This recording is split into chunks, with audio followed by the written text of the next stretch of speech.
એનું શરીર ને આપણું શરીર ફેરવું બરોબર કાકા એ પ્રમાણે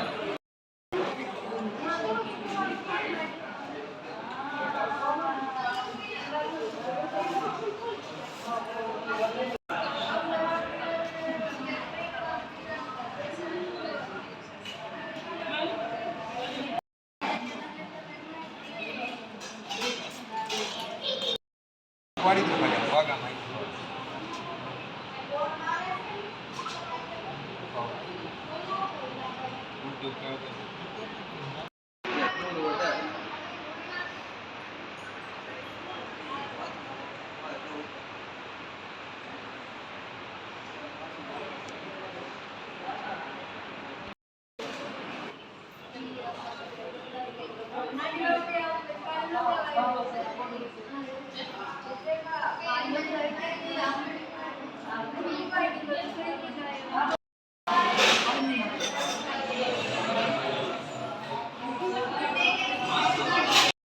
શું બન્યું હતું તમારે?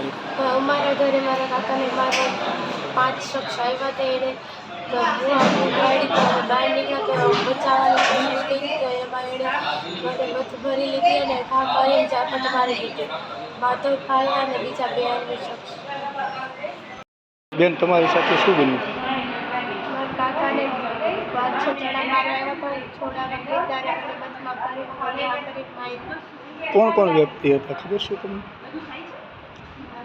માધાભાઈ, પછી પપ્પા, જીતુભાઈ અને અન્ય શખ્સને 2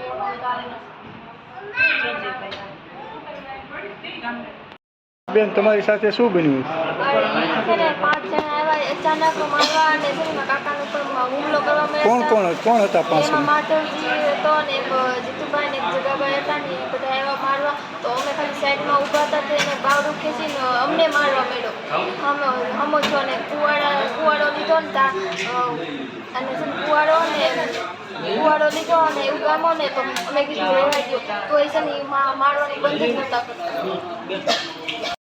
હા, એ કેટલા લોકો હતા? 5 જણા હતા. 5 જણા.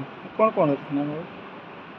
એક જીતુભાઈ, માધવ અને જગદીશભાઈ, પછી એની સાથે અમારા ગામનો એક વ્યક્તિ હતો સંજયભાઈ કરીને પરમાર, અને એક માધવ સાથે એક અજાણ્યો શખ્સ આવેલો હતો.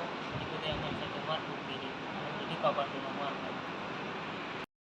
કમલેશભાઈ, તમારી સાથે શું બન્યું? મારી સાથે એમાં હું મારા મમ્મી બંને વિકાસની જોવા ગયા હતા 8:30-9 વાગ્યા. તાત્કાલિક હનુમાનજી મંદિરે ત્યાં અમે ગાડી ઢાળ પર પાર્ક કરી હતી અને અમે ફેરા ફરીને અમે આવતા હતા.